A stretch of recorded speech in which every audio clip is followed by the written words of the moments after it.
welcome back into the Lions 24/7 podcast. As we promised on Monday, it is a very eventful week here in Happy Valley. We brought an extra episode to start this week with breaking down the Tom Allen edition as defensive coordinator. That is a move that has been officially confirmed by Penn State football and announced as of Tuesday afternoon. And we will have a chance to hear from Tom Allen himself on Wednesday now in the afternoon at Beaver Stadium Media Room for an introductory press conference that will follow a ton of National Signing Day coverage. We're going to hear from Pat Kraft. We're going to hear from James Franklin. We're going to hear from both recruiting coordinators on the Penn State staff, different members of the recruiting staff, and then ultimately from the new defensive coordinator, Tom Allen. So a little bit of stage setting from me for what we have coming your way Wednesday at Lions247.com. If you missed it on Monday with our first episode of the week, Jared Kelly from the 24/7 Sports Indiana Hoosiers website joined us for a detailed discussion on Tom Allen, what Penn State is adding from a leadership standpoint, from a guy who's going to coach linebackers, from a recruiting standpoint,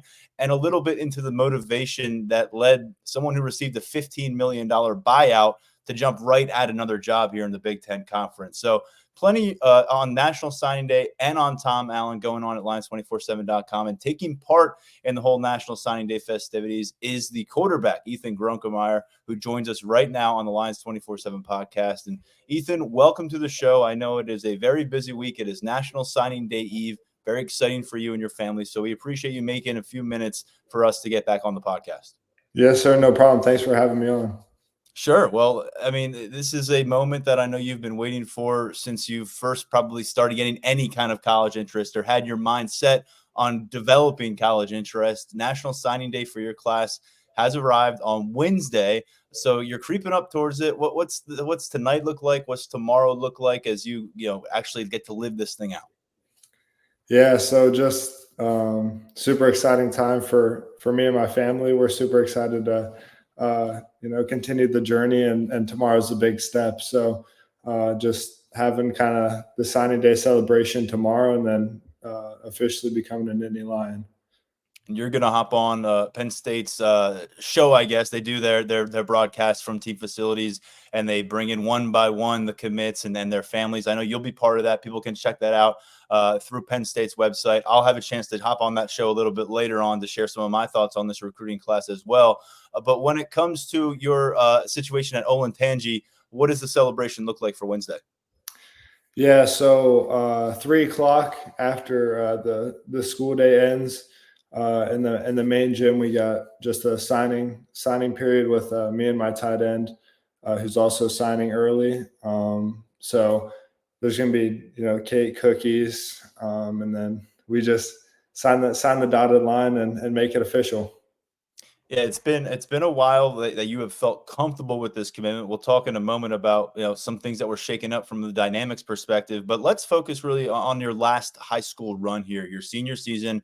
I know that Daniel Gallen from our site got a chance to go out and see you in person and play one of your better games later on in the year, and you had a chance to chat with him afterwards. But just reviewing some of the results there, 3,571 yards through the air on a 66% pass completion rating, 39 touchdowns as well through the air.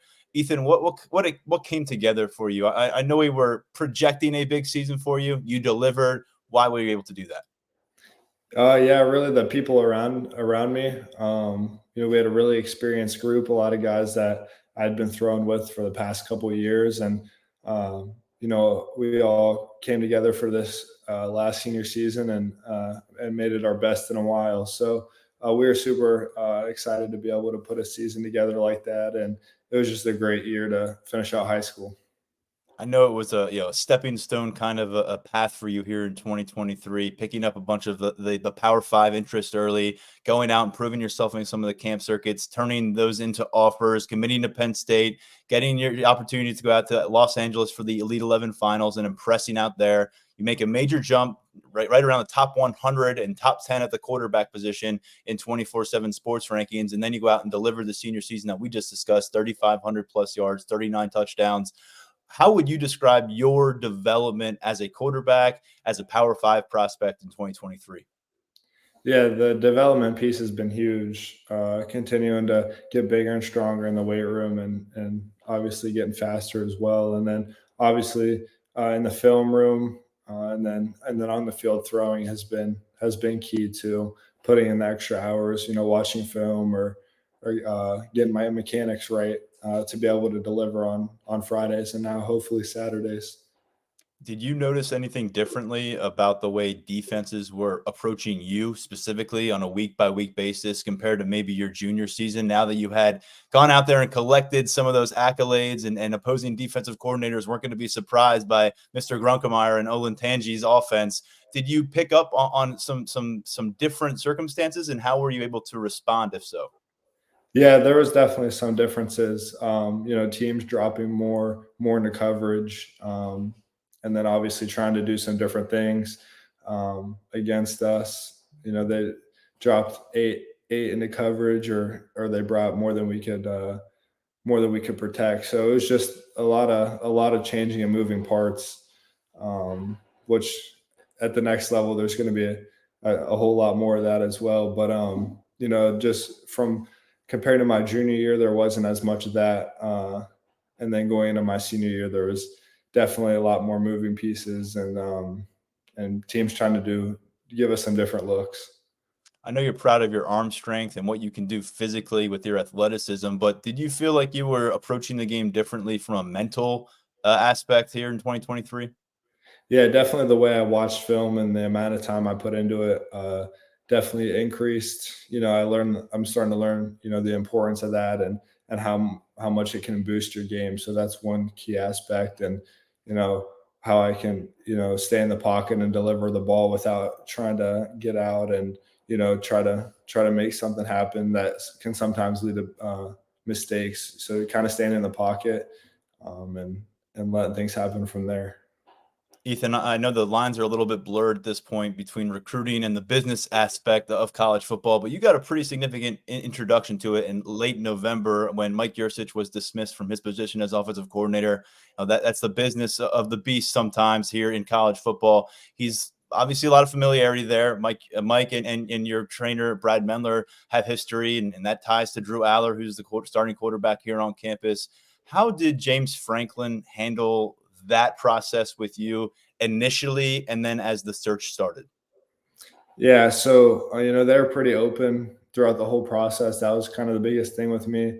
Them keeping me in the loop of what was going on and why they were doing different things. But we just got on the phone. Every time they needed to let me know or get me in on something. So that was really the biggest thing for me was just how open they were with everything, and that just made me super comfortable with staying firm in my decision, and that was really the biggest thing. That was approximately a 3-week window from the point where they move on from Mike Yursich to the point where they announced Andy Kotelnicki as the next offensive coordinator. I would imagine, and I asked Luke Reynolds this question recently on this podcast, that you had other coaching staffs, maybe some that hadn't communicated in some time, circling back with you, maybe trying to check your pulse on where you stood with Penn State because of that status at offensive coordinator. How real was that, and how did you handle it? Yeah, so there was definitely some of that going on, and I just kind of the same thing. I said when I first committed is there's really nowhere else I'd want to be. So whether a coach was here or not, I was committing to play football at Penn State. Um, for Coach Franklin and the rest of the staff. So it wasn't really too hard of a decision at all. Just stay firm in my decision, and that's how I feel like I was raised to, stay who believed in me first, and just stay loyal to them. I want to discuss Andy Kotelnicki in a moment, your next offensive coordinator coming up here in a matter of weeks when you make the move to campus for January enrollment. But was Drew Aller a sounding board for you at all during those 3 weeks? I know he's got a lot on his plate, and he's trying to Yeah. win football games. He's trying to improve himself, but he's in that room. He's worked hand in hand with that offensive coordinator for a couple of years. So when that decision happens and James Franklin makes the move, was Drew somebody that you were able to tap into during that process? Yeah, we didn't talk a whole lot about it. I've seen him a couple of times since then, and obviously with our QB coach, Coach Mendler. there was a little bit of communication, but not a whole lot. I know they're trying to finish up their season. They got a big bowl game, and they had some big games to play, and after that happened as well. So I feel like we just kind of figuring out on our own, and it's new for him as well. So we're kind Yeah, of going. I'm sure that you and Drew have both grown up in your own ways separately, but the two of you have trained together. You've been able to kind of discuss things heading into the season and heading into your commitment. What did you observe from him in his first year as a starting quarterback? Obviously, he had some moments of adversity along the way, but you look at the end result: 1 interception in 12 games. They finish on a high note Black Friday against Michigan State, so some momentum developing for this matchup against Ole Miss. What would you kind of describe from what you witnessed from Drew Aller here in 2023? Yeah, it was awesome. Seeing a guy from Ohio that I've trained with, be on a stage like that, and it was really awesome to see how he grew throughout the season, and it was really exciting for everyone, in our training group and stuff like that. So Andy Kotelnicki comes to town. We're getting to know him in a big way. He introduced himself to us a few days ago, and we can pick up on that personality that we heard so much about from his time at Kansas. I'm sure you have as well. He made an in-home visit. What was that like? I don't think James Franklin has a lot of surprises left for you from a personality standpoint. Maybe he does when you get to campus. But with Andy Kotelnicki under your roof, what was the impression on you, on your family? When he left, what was the topic of conversation? Yeah, so I was on the phone with them a couple times leading up into that, and it's really just the same person you get on the phone and in person as well. He's just a really high energy guy, and an exciting dude to be around. But the main topic of conversation is, he grew up in Minnesota, and so did my family. So that was a cool little connection. Just some similarities there that were definitely the topic of conversation. Have you had a chance to really dive into what he does schematically? Is that something that's been kind of brought to you, or have you kind of gone out and sought it yourself? And what is your, I guess, initial feedback for us on why you think this was a strong move for James Franklin? Yeah, so I definitely did some research on my own, and then I've also talked to Coach O'Brien and Coach Franklin, and they've talked about what he likes to do offensively, and I'm really excited to learn under him. I know he's a really creative guy, and has some really good concepts, so I'm really excited to get in there and start running them. If there's a specific element of his approach that you've been told about or that you've picked up on through your research, what is particularly exciting to you? Yeah, I think one thing he does a really good job with is molding his offense around his players. So kind of what his player strengths are is what he likes to do offensively, and that's one thing that's super exciting for me. Kind of having the offense molded around the playmakers they have, and what the strengths are. You mentioned Danny O'Brien there a moment ago. Obviously, James Franklin has a lot of attention on him. The offensive coordinator spot does as well. Along the way, it feels like Danny O'Brien's been kind of the glue guy in that quarterback room through some of these changes. He's been working a lot more, I think, vocally since Mike Yursich moved on. But when you had these conversations with Danny O'Brien and you learn a little bit more about him, and it sounds like he'll continue to work with the quarterbacks when you get to campus, what are you kind of excited about a guy who's a little bit younger than most of the staff, has a history at the position, and James Franklin told us that he considers him a rising rock star in this industry? Mm-hmm. Yeah, so definitely connects really well with all the other quarterbacks in the room. It's really exciting for me to have a guy that obviously played the position at a really high level, and I think I agree that in the future I think he's going to be or one of the top coaches in the country. So I was just really excited to have a guy like that in the QB room and to learn under him. These guys will head down to Atlanta. They'll get the Peach Bowl, and then they'll come back, and everybody will go their separate ways for a little bit. Winter break will end, and a new team will start anew in January of 2024. And when that happens, you will be among them. I know it might be hard to wrap your brain around, but it's just about here. What do the next couple of weeks look like for you before you make that transition to campus and a full-time college football student athlete lifestyle? What are some of the items on your to-do list back home? Yeah, I don't really have too big of a to-do list, just trying to get ready, and training, everything like that, but just spending the most time I can with my family before I head to college. And then obviously the Under Armour All-American game as well is coming up. So I got about 2 weeks, a little under 2 weeks left at home. So, just trying to make the most of it. What is something about home that you pretty sure you're just not gonna be able to duplicate at Penn State? Whether it's a favorite meal, whether it's getting the laundry right. I mean, there's all sorts of ways you can go here as an incoming college freshman. What do you feel like you're just gonna have to go back home to enjoy in the future? There's some restaurants here that I definitely I'm gonna miss. So, I'm a little bummed about that. But when I come back, it'll definitely be first on my list. And I'm really excited to come back and get back to those. The Under Armour game is something you mentioned as well, Ethan. What are you kind of trying to get out of that experience down in Orlando, Florida? It's plenty of NFL stars have come through that game. Plenty of eventual Penn State stars have come through that game. I've gone and covered it a couple times. Big time event. What do you want from it? Yeah, just to start to get used to the speed of the game. And I'm really just excited to get around all the talent that's going to be down there. Future NFL stars like you talked about, and really just to start throwing against some of the best defenders in the country, and throwing with some of the best wide receivers in the country. So I'm just really excited to go down there and compete with the best. And pretty soon after that, you will be here in State College. And what is early priorities for you here as a Penn State freshman? You're getting that head start through graduation. You're going to be involved with winter conditioning. You're going to be in the classroom. You're going to be in the film room. Eventually, you're going to be on the practice field for 15 sessions in March and April. What is your priority? Because you're obviously making an investment in saying goodbye to Olentangy, 4 or 5 months ahead of your peers. Mm-hmm.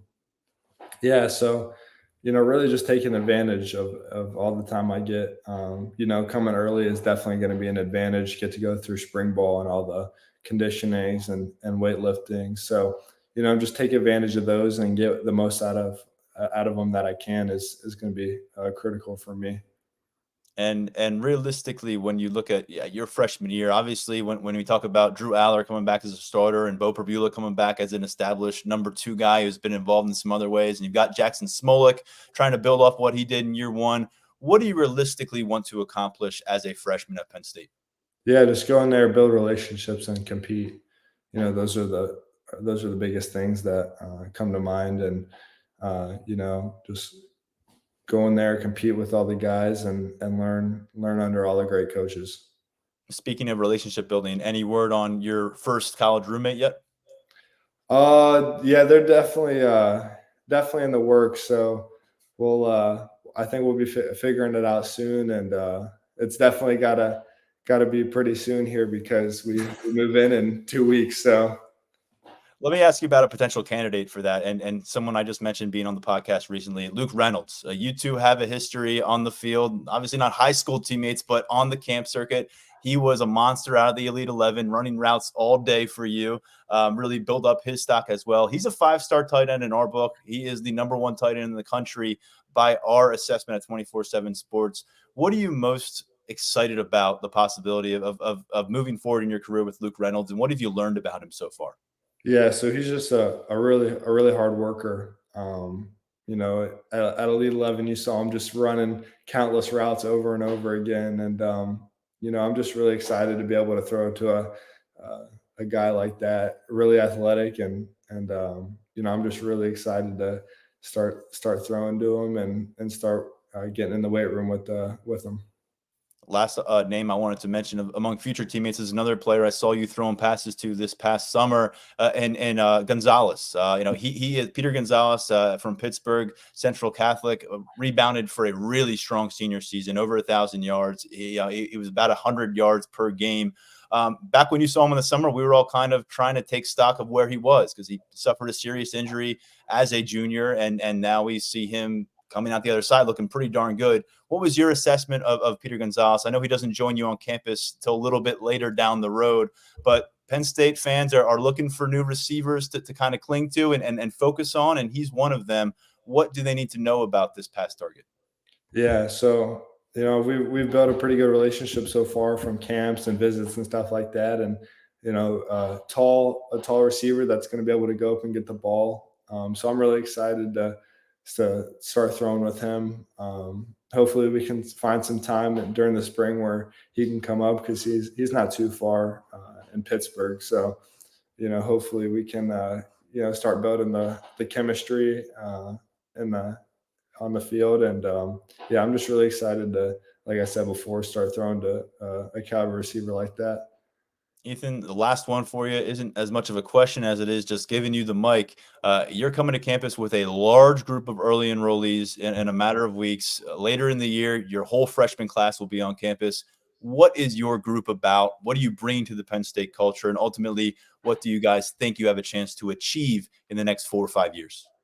Yeah, so I think it's a pretty common thing with all the guys that I've talked to is just we're ready to go in there and compete. Our goal is to beat Ohio State and Michigan and all the other teams coming into the Big Ten and hopefully win a Big Ten championship and a national championship. So we're just ready to go in there and compete. We got some really talented guys and we're just ready to go. Ethan Grunkemeyer from Olentangy High School in Ohio, one of the top quarterbacks in the country in this 2024 class. Tomorrow, he will put pen to paper, make it official with the Penn State Nittany Lions, and then a few weeks later, we'll see you here in central Pennsylvania as a member of this roster. Best of luck to you. Look forward to seeing you around campus in the future, and thanks for giving us some time on a busy week. Yes, sir. No problem. I really appreciate you.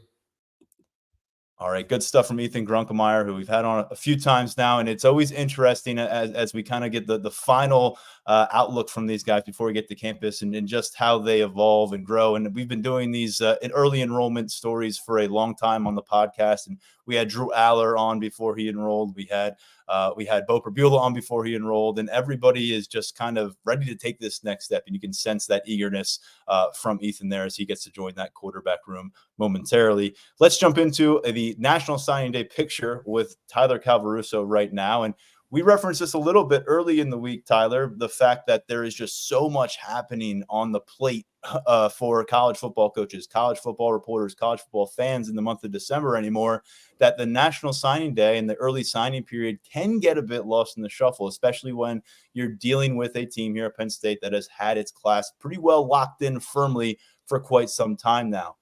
Putting that aside and focusing directly on this class, though, you had a piece up at Lions247.com here on Tuesday morning, Tyler, that was 5 major topics that you consider to be talking points with this recruiting class. We're going to see how that translates to the podcast. And the first one that you brought up in your story on Tuesday was the man we just got done speaking with here on the Lions 24/7 podcast.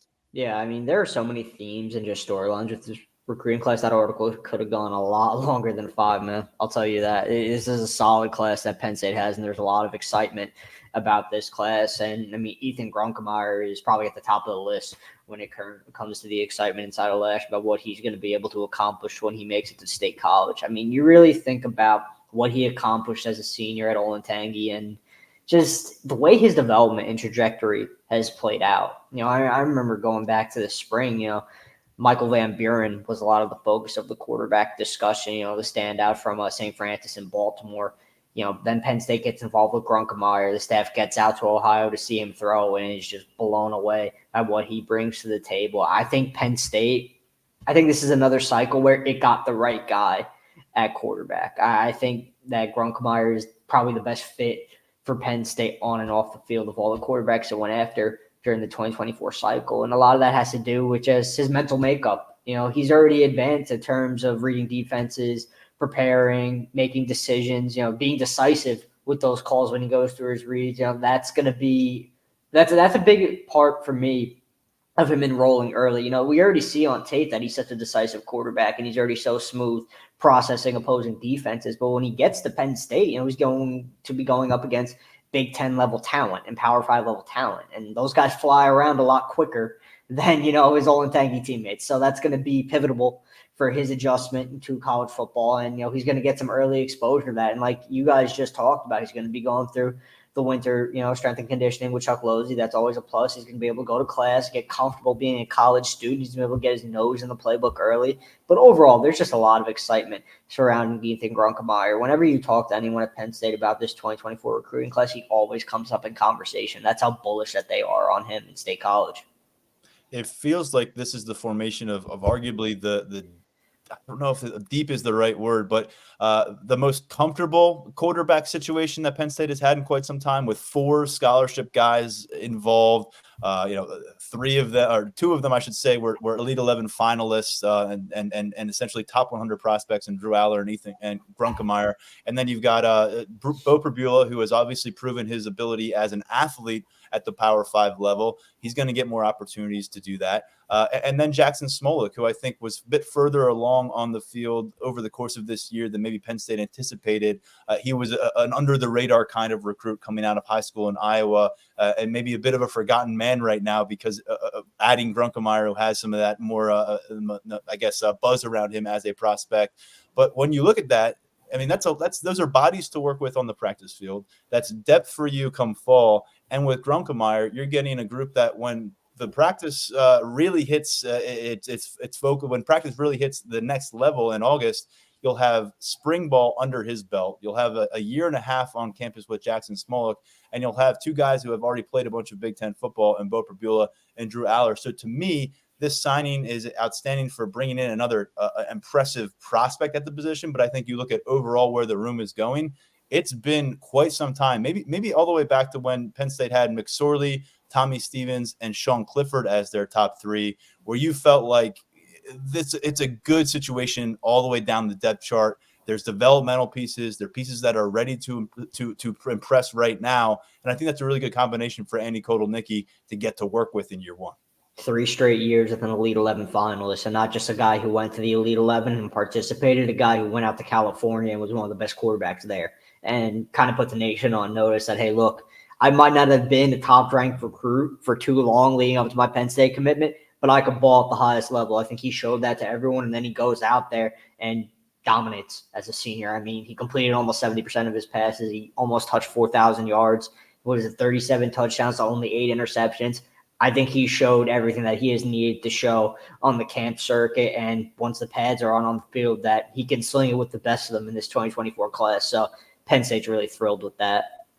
Speaking of Andy Kotelnicki, you noted that he is going to have some fun with this running back tandem that Penn State's bringing to campus. And we know that they're not lacking for talent at that position next year. Katron Allen and Nick Singleton are both gone on the record now and saying they are on board with this program as juniors next year. So year 3 for Singleton and Allen, you look beyond them. Trey Potts can come back, a transfer from Minnesota who had some nice moments this year. And then younger pieces in London Montgomery, Cam Wallace, guys who have not set foot in game action to this point and have been doing it on the practice field. Now you've got another pair coming in, led by one of the premier prospects in Pennsylvania, a guy who's been on Penn State's radar for a long time, Quinton Martin. Yeah, as a Penn State fan, if you look at the depth chart, you see Nick Singleton, you see Katron Allen atop it, and their role is established. You wonder, where do the young guys fit in? Where's a guy like Quinton Martin fit into that equation in 2024? I mean, the answer is he can line up all over the field and make a pretty big impact on your offense, really, no matter where he's at. We saw it in person when he camped at Penn State. He gets it done at linebacker, he gets it done at receiver. His senior season at Bell Vernon, I mean, he leads them to a 3A state title, over 1,000 yards rushing out of the backfield, and almost 800 receiving yards and double-digit touchdown numbers splitting out wide. I mean, it's ridiculous what he was able to accomplish in that offense in multiple roles. And I think Penn State, Martin's one of those guys. He's one of those talents where you just give him the ball and you let him do his thing. And I think that he's going to be one of those. Well, not that he could definitely be one of these guys who gets to Penn State and his talent just kind of speaks for itself, and it's undeniable. And he works his way into the equation by what he shows in the weight room and on the practice field and in the classroom. Yeah, I think that's definitely in the cards for him when it comes to potential instant impact guys out of this class in 24. Quinton Martin could definitely be one of those guys. I mean, the talent is apparent. He was at the top of Penn State's recruiting board for the 2020 class for so long, for reason. I mean, this goes back to when he was a freshman at Bell Vernon. He was very, very wanted by this Penn State staff, and they're well aware of the talent that he has and what he could bring right off the bat. Martin, to me, is the freshman, and there are others that could contribute in year one. But he is, to me, the freshman that I focus in on and say, can he ditch his red shirt? Yeah, is he the guy who's gonna force the staff, even with that depth at running back, to just get him involved in some way? And Andy Kotelnicki will be involved in that decision as well. And Jaywan Sider, of course, will be paramount in that decision. But something you referenced there with his receiving skills translating throughout his senior season, we have referenced it multiple times on this show about when he's transitioned from running back drills to one-on-one work downfield. He was probably the most impressive pass target that we saw on those particular camp sessions outside of Luke Reynolds, the nation's top tight end prospect.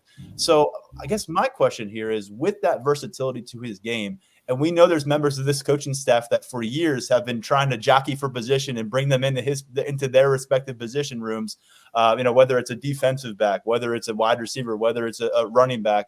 Because of that versatility, am I right? Is there a path toward him finding some playing time, even behind the Nick Singleton, Katron Allen, and perhaps the Trey Pottses of this roster? Yeah, I definitely think there's a chance, and there's definitely a path for him to see the field as a true freshman. Maybe he's not in line for a substantial amount of playing time, but I think you could see plenty of him as the year goes on. And maybe, right off the bat, it really depends what unfolds throughout spring ball and obviously fall camp. But we just raved about his talent. He has it, right? What it's really going to come down to is, one, his adjustment to the collegiate game, in practice. How's he going to deal with the uptick in competition? I think he's well equipped to deal with that. And two, how does the Penn State staff not only perceive him, but what kind of role do they envision for him in year one? Because, that backfield tandem, it is established, and it's going to be tough to crack no matter how talented of a runner you are. But does Andy Kotelnicki look at, the wide receiver situation and just really view Martin as a guy who you can line up either out wide or in the slot, and you get creative and, find ways to get him the ball in space and let him make plays in space?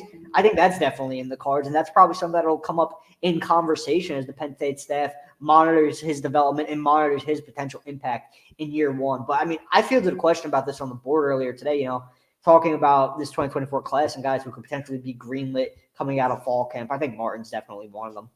And we didn't see a single offensive player get the green light this particular season. We saw 5 of them burn red shirts on the defensive side of the football here in 2023. And I want to note here that Corey Smith out of Wisconsin, he is no slacker as well. He's a 4-star recruit in 24/7 Sports Assessment. He just delivered his second consecutive 1,200-yard rushing campaign. He was at multiple camps with Jaywan Sider, with Quinton Martin as well over the course of the summer. He had 24 rushing touchdowns as a senior. He also had 341 receiving yards on 22 catches. I'm sorry, I'm going off of his the junior one for his receiving line there. But this is a guy that highly productive high school career, right? He's got the stats. He came to campus. He's worked under the tutelage of Jaywan Sider. I'm not going to make the case that he is as good or better of a prospect than Quinton Martin. But we're in a spot here where Penn State's bringing 2 guys to campus. I know that means the guy's a competitor. What is the feedback you've gotten on Corey Smith and his ability to come to campus and start to work his way up that running back depth chart, which, again, pretty significant climb for anybody beyond that top 2? And he's another guy who could impact your offense in a couple of different ways. His receiving numbers as a senior probably would have mirrored what he did as a junior if he didn't miss time with a collarbone injury for a large chunk of his senior season. But he made it back for the Wisconsin State playoffs. He was impactful, and you could easily see why Penn State is so high on him. He's a guy he's more of a jump cut kind of back. When I think about him, I think of like those Austin Eckler type backs, guys who they can catch passes out of the backfield, use your speed to get to the edge. I know Eckler's speed has taken a little bit of a hit recently, but Smith's definitely got his speed down. Catholic Memorial, they get him to the edge quite frequently. I've seen him on tape line up in the slot. They put him in motion, give him the ball on jet sweeps. They line up in the slot and throw to him out of those formations. So he's another guy who can, we really line up all over a formation, and defenses will have to account for him. When it comes to the more likely of the two for potential impact in year one, I give Martin the edge, but, that's no slight on Corey Smith. I think he's a good prospect, a good player, and another guy Andy Kotelnicki will probably look at and say, how do I get him the ball, and how do I utilize his skill set to its fullest potential? Because he can make a positive impact on this Penn State offense. I'm pretty confident in that. The competition that you could see at running back in 2024 is pretty fascinating because you're not really seeing guys. I mean, Jaywan Sider will tell everybody that your job is to go, take the starter's job, but you're not really going to see this foursome. These four guys who have full freshman eligibility next year. It's going to be these two that we were discussing, and Corey Smith and Quinton Martin, and then the two that preceded them to campus, and the current freshmen, London Montgomery and Cam Wallace. Those are guys that are all going to bring 4 years of eligible seasons into 2024. And while they're competing on the field, it's not going to be so much about getting and making impact plays next fall on Saturdays. It's going to be, where are you this time next year, December of 2024, whatever Penn State has going on, if they're preparing for a bowl matchup, if they're preparing for a college football playoff, you're down to the final stretch, we would imagine, with both Nick Singleton and Katron Allen as third-year running backs, and very high-profile ones at that. So to me, the story isn't so much as all these guys coming together in January. It's going to be, where do they finish out the year? Who has set themselves up as maybe the heir apparent in that room? And they know they like to distribute the ball, so it could be a couple guys. But Trey Potts is going to be a veteran down to his last year of eligibility if he's around. And so to me, Tyler Calvaruso, this is a cluster of young running backs where it just some of them are going to rise up and they're going to really become factors in 2025. And then others, you'd imagine this day and age, the portal is going to come calling for them. And so a lot to learn about this group, and more talent incoming, as you mentioned in your piece today, in the form of Martin and Smith. You talked about Luke Reynolds as well this morning in this piece, and just about the fact that they are adding an absolute stud at a tight end room that's losing an impressive prospect, at least one, in Theo Johnson, to the NFL draft. Tyler Warren told us late last week that he has not yet determined his mind on the NFL draft, although he's definitely playing in the Peach Bowl. So they could lose two starters here. They're losing at least one. Luke Reynolds enters a situation where you've got Khalil Dinkins as the tight end 3 this season, and he came up with some key plays along the way. Got Andrew Rapplier chomping at the bit to make his mark. He probably would have done it on a lot of campuses across the country. Top 24/7 prospect last year.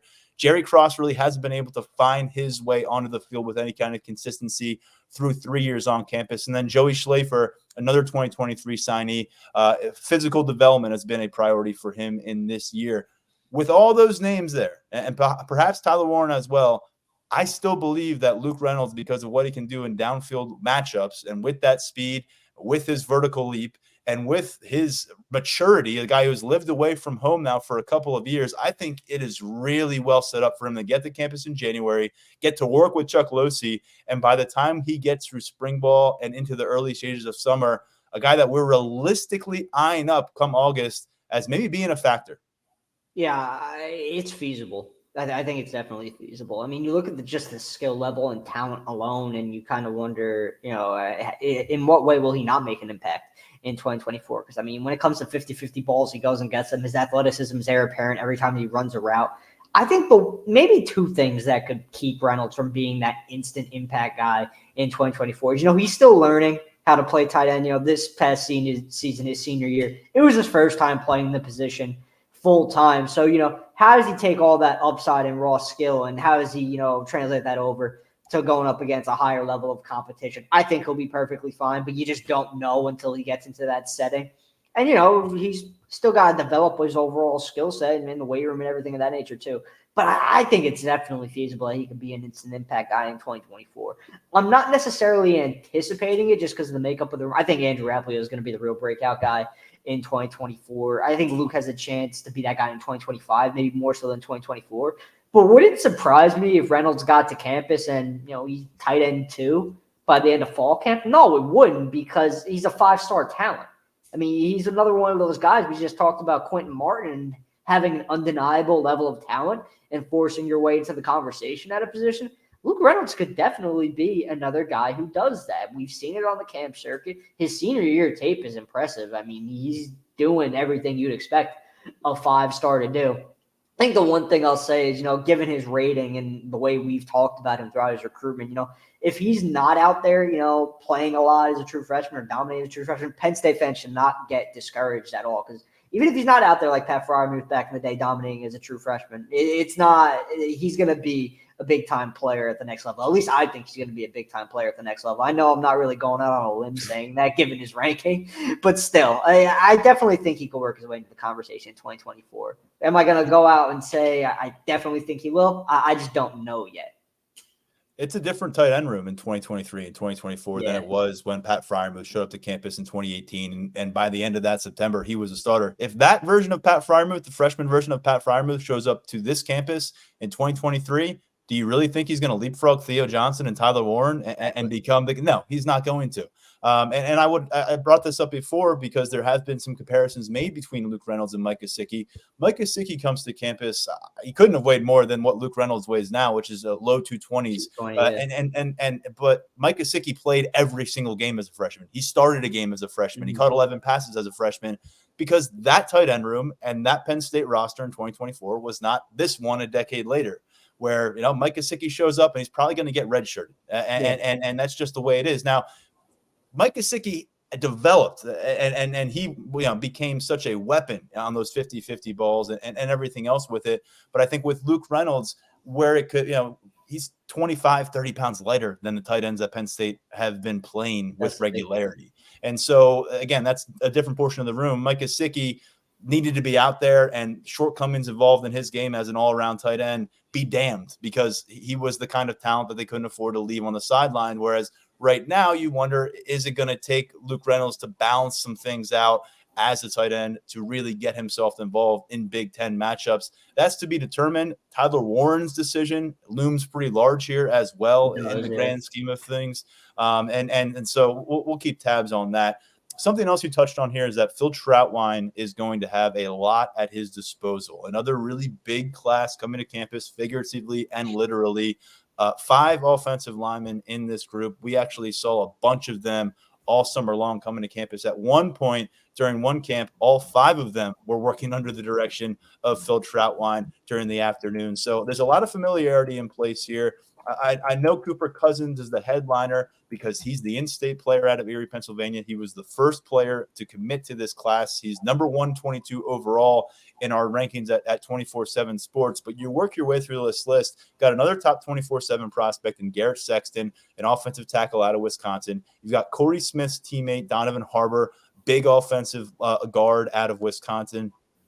And then you work your way through the rest of the class. You got Caleb Brewer, an in-state player, and Egan Boyer, yet another offensive tackle with a 6'7" frame that you can build upon. So 5 names there to work through. Where do you want to begin this discussion, Tyler? And ultimately, what do you think about this class's ability to change the complexion of depth and ability in the next couple of years in that offensive line room? I think long-term wise, this group of offensive linemen is definitely going to be able to accomplish its fair share of success. I don't think there's a ton of instant impact here, because when you look at some of these guys, Egan Boyer, he needs to bulk up a little bit. Garrett Sexton is still learning the position, and he'll be more of a developmental guy. Granted, I think he's a high-ceiling developmental guy. Donovan Harbor is going to have to get in the weight room a little bit with Chuck Losey. He's already started his physical transformation, and Penn State has been pretty pleased with that.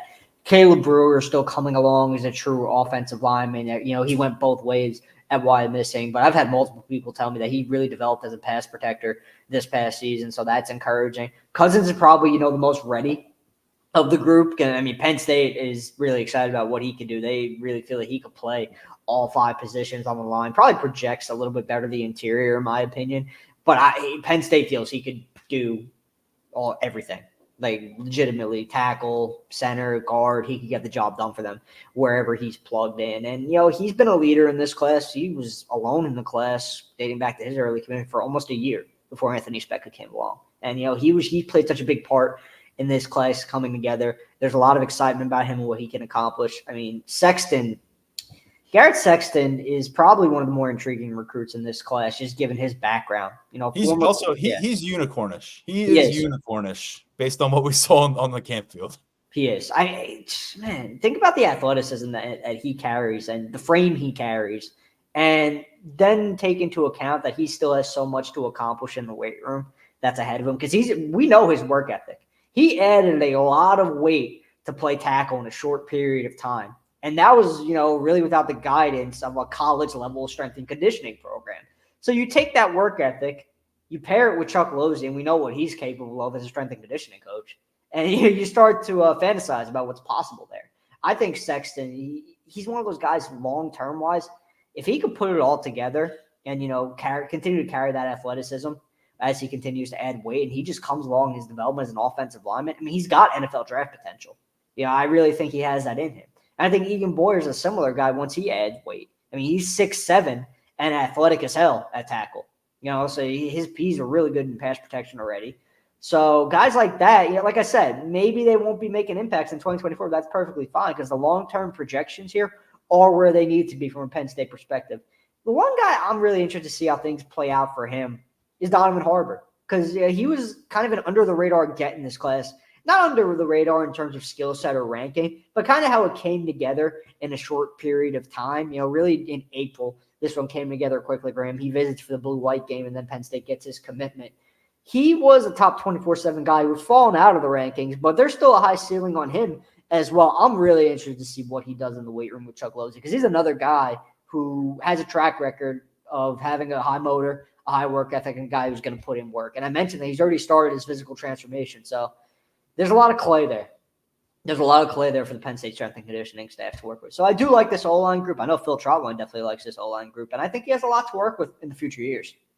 Sexton, I don't remember the exact time for his 40-yard dash, but I know that we all wanted to triple check it back in July. We were like, wait, he ran what at that size? And again, Sexton is one of those kind of frames that you see right now. Let me pull up what we have him at right now.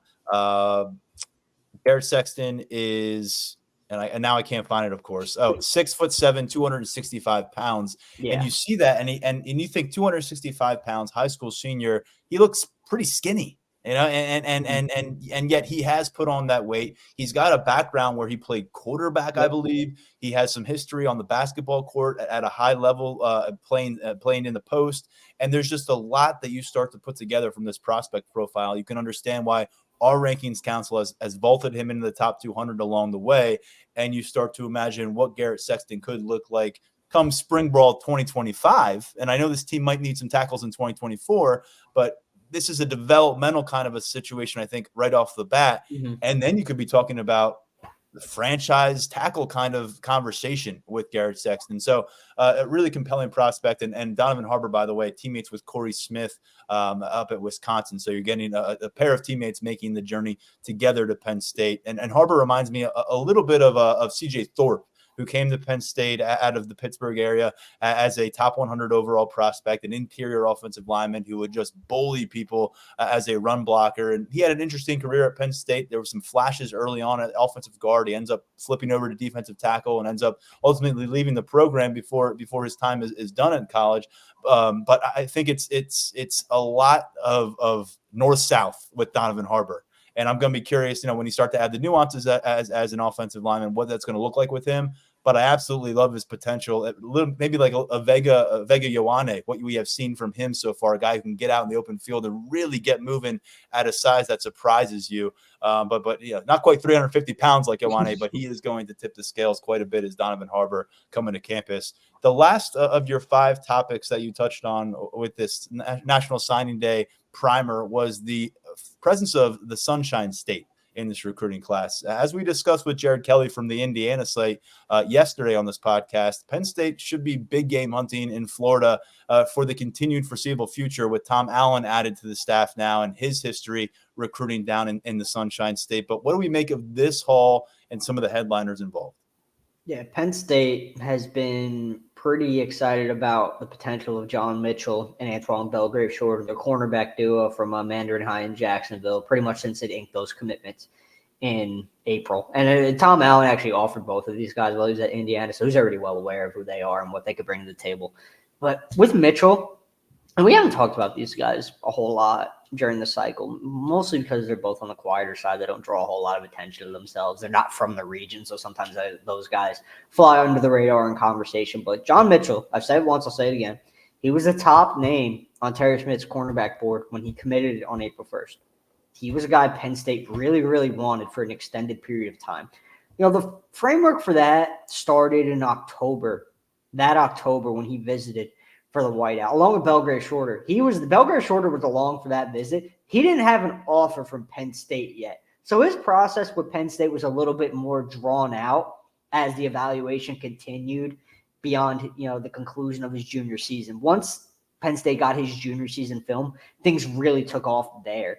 And from that point on, that duo was a priority.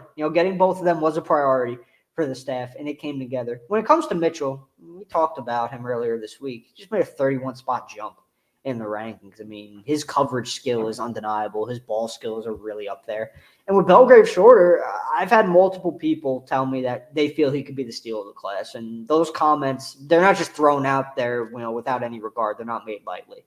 And for that to come up from multiple people, multiple conversations, and sometimes unsolicited, I think it speaks volumes to Penn State's evaluation of Belgrave Shorter and what it feels he can accomplish when he makes it to State College. So I feel like this is another cycle where Penn State accomplished what it needed to accomplish in a fertile recruiting ground in Florida. And really, if you look at this 2024 cornerback situation that it is now, there's plenty of time up for grabs. There are going to be spots available for the taking on Terry Smith's depth chart. And I think you could see one or both of these guys see the field and make an impact in 2024. I think both of them have it in them. I mean, we're used to seeing cornerbacks burn red shirt. 2019, Marquise Wilson, Keaton Ellis went back when he played cornerback. Their red shirts were gone. 2021, Kalen King, of course, his red shirt lost along the way. Then this past year, you see Cam Miller in 2022 burn his red shirt. And then 2023, a couple cornerbacks burn red shirt, primarily playing special teams, Zion Tracy and Elliott Washington II. So there is definitely an opportunity there in Terry Smith's cornerback room, especially with considering what they might lose from this group with Kalen King, Daquan Hardy, and Johnny Dixon, all with decisions to make. And Johnny Dixon doesn't have a decision to make; he's out of eligibility. But Kalen King and Daquan Hardy do. And so you look at that, and I think that there's definitely a path toward playing time for either of these players, and it's cool to see teammates making the journey. There's a few teammates. You got the two from Wisconsin at running back and offensive line. You've got these two from Florida in the defensive backfield, and then from Central Catholic, you've got Anthony Specca, the linebacker, and the wide receiver, Peter Gonzalez. We did touch on a few other defensive prospects on our Monday episode when we were going through some of those rankings. We talked about we talked about Kenny Wosley, the cornerback from Philadelphia. We discussed Jalen Harvey, the edge rusher from Maryland, and also DeJuan Lane, the safety from Maryland. The one guy that we haven't really touched on much on defense, and I know we're kind of getting outside of your piece now, but I wanted to finish on a defensive note since we covered a lot of offensive ground here, is Liam Andrews. I mean, he's a guy who hasn't done a lot of interviews either. He did commit on a 24/7 sports broadcast to Penn State back in July. Launched his recruitment as a blue chip offensive line prospect. You and I were on the practice field in 2022 watching Phil Troutwine and Frank Leonard work with him among those offensive line campers. And then this year decided that he's embracing the two-way possibilities and then eventually shifting focus to the defensive line. Deion Barnes, new position coach here at Penn State, is able to get to the finish line with him. And now we're about to learn a lot more about Liam Andrews. He's kind of like, to me, the mystery man in this class because he's got the two high-profile position recruitments. He's a guy that I haven't seen put a lot of quotes out there, and yet I know our rankings council thinks highly of them, starting with Brian Doan and some of the things he said about Liam Andrews on this podcast and over at Lions247.com. And then you start to project a little bit about impact defensive players next year, and you look in the interior where you don't usually see it from a freshman class, and yet I am intrigued by what Liam Andrews might be able to accomplish based on his physicality and the mental makeup that we've heard about. When it comes to instant impact and what he could accomplish in 2024, it'll probably come down to how he recovers from the shoulder surgery that he just had recently. So that probably sets him back a little bit in terms of potential instant impact as he, continues to develop as an offensive lineman. Given he started out primarily as an offensive line recruit, he's really shoring things up as a defensive lineman now. But I mean, he had a solid senior season playing the position, which is exactly what Penn State was expecting out of him. And the upside's there. When we talk about, what it takes to have a successful Big Ten defense, stopping the run, it's key. And when you have big, beefy interior defensive linemen who can eat up space and stop the run, your defense more likely than not is going to be a solid one. And I think guys like Liam Andrews, they could play a big part in that happening at some point, whether it be immediately or beginning in 2025 or 2026. I think T.A. Cunningham, who I touched on earlier this week, is another one of those guys. So I think, some of those bigger body types that maybe Penn State hasn't gone out and landed recently, it's got two of them in this class. Two guys I think Deion Barnes can really get coached up and take them to the next level. Andrew's at number 119 overall. And by the way, you've got both the top-ranked offensive prospect and the top-ranked defensive prospect in this Penn State class coming from New England prep schools. You've got Cheshire Academy's Luke Reynolds leading the way at tight end from the offensive class, and then you've got Dexter School's Liam Andrews out of Massachusetts leading the way on the defensive side of the football. We have a massively busy day ahead of us on Wednesday, so we're going to start getting back to preparing for that. But Tyler, appreciate the kind of the last National Signing Day Eve notes here on some things we're expecting from the class. As people probably have picked up by now, not a lot of drama in the air around this one. So if there is some kind of late change there, it will be a surprise, and we will address it accordingly. But as of now, Tyler, it seems like relatively neat and tidy signing day coming up for Penn State, and we'll be providing all of the updates from 6:30 a.m. on, I think, over at Lions247.com on Wednesday. Yep, big day coming up for Penn State's 2024 class. 25 really good kids, too, not just talented football players, but 25 really good kids. So it's nice to see that come together, them, and, them realize their dream of playing college football. Great stuff from you covering this class the entire way as they've come together, and a big moment to celebrate them tomorrow. We'll have a lot of coverage at Lions247.com. Thank you, Tyler. Thanks, man. That's going to do it for this episode. Just to give you a bit of a lay of the land for Wednesday, it is action-packed. We're going to be back at Beaver Stadium like we were this past Friday for the Peach Bowl Media Day. And this time we'll hear from Pat Kraft, the athletic director of Penn State. We'll hear from James Franklin in his usual spot on signing day. We'll hear from both offensive and defensive recruiting coordinators, which means wide receivers coach Marcus Higgins, cornerbacks coach Terry Smith. We'll get into the minds of some of the guys who do a lot of the work behind the scenes in the recruiting staff and personnel department for Penn State as well. And then at the end of that, Tom Allen will come by and say hello at Beaver Stadium, the introductory press conference for Penn State's new defensive coordinator who spent the last 7 years as head coach of a divisional opponent here in the Big Ten. So a lot going on Wednesday. We hope you'll join us at Lions247.com to break it all down. And then on Thursday, we're going to resurface with another podcast that will bring you our biggest takeaways from what went down on Wednesday, the conversations that we had regarding a lot of these recruits, key moments from the Tom Allen press conference, and some major opportunities to speak with James Franklin and Pat Kraft in the aftermath of two coordinator searches in a 3-week span. So a lot to dive into. We'll do that on the next episode of the podcast. For now, stepping aside, I'm Tyler Donahue. Big thanks to Tyler Calvaruso, and before him, Penn State's incoming quarterback, Ethan Grunkemeyer. We'll talk to you real soon on the next Lions 24/7 podcast.